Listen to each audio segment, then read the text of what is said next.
दोस्तों सादर नमस्कार। जेपी ने कहा था आज पार्ट 64 में हम बात कर रहे थे जेपी का जेल से भागने का, और उस समय का जो वर्णन मैं कर रहा था वो अपने आप में एक बहुत बड़ी घटना थी। समय के लिए पूरे देश नहीं पूरी दुनिया में इस बात की चर्चा हुई थी। और उसी समय जेपी जब जेल से भागे तो उस समय इतना काफ़ी कठिनाई हुई तो पता होगा कि पेट की भूख तो थी ही, इसके अलावा पैरों में काफ़ी दिक्कत आ गई और पैर के उनके खून में थक्के जमा हो गए थे, तो जो पैर चलना नामुमकिन लगने लगा। जेपी के पैरों की हालत सबसे बुरी थी और साथियों कंधे का सहारा लिए धीरे धीरे आगे बढ़ रहे थे। धीरे धीरे आगे बढ़ते हुए उन्होंने देखा कि आकाश में हवाई जहाज गश्त लगा रहे थे। वैसे तो रांची का फौजी हवाई अड्डा था पास में, लेकिन जब कोई खास बातें थी, मगर भगेड़े लोग को शक था कहीं हमारी खोज तो नहीं कर रहे थे।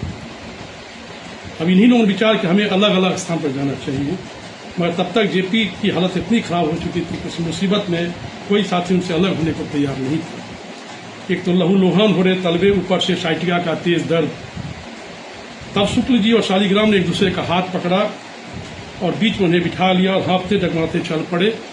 पैर तो उनके अधिक घायल थे, अतरिया भी कुलबुला रही थी, पूरी रात चलते चलते थक चुके थे, मगर फिर भी अपने प्यारे साथी को रोकड़ी चले जा रहे थे। सूरज नारायण सिंह और शालिग्राम सिंह और रामचंद्र शुक्ल सभी इन्हें सहारा देकर चले गए। और फिर रात घिर आई, काफ़ी चलने पर एक बैलगाड़ी दिखी।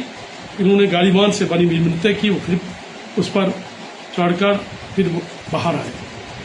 चलते चलते आधी रात को 1 बजे सभी साथी रुक गए, पत्ते इकट्ठे किए, आग जलाई और शरीर को गरमाया और जो भी खाने का सामान था उसको वो लोग ने खाया।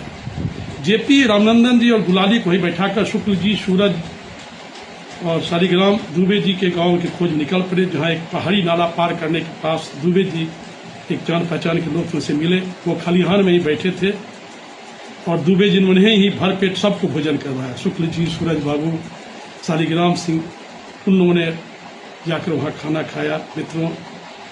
और उस समय का जो माहौल था काफ़ी, उधर जंगल में जेपी की दोस्ती दोनों साथियों के साथ भूख और चिंता से बेहाल इधर टहलते रहे और कभी कभी 1-2 झरबे तोड़कर खा लेते थे। तो इस तरह से काफ़ी उनको कठिनाई हुई।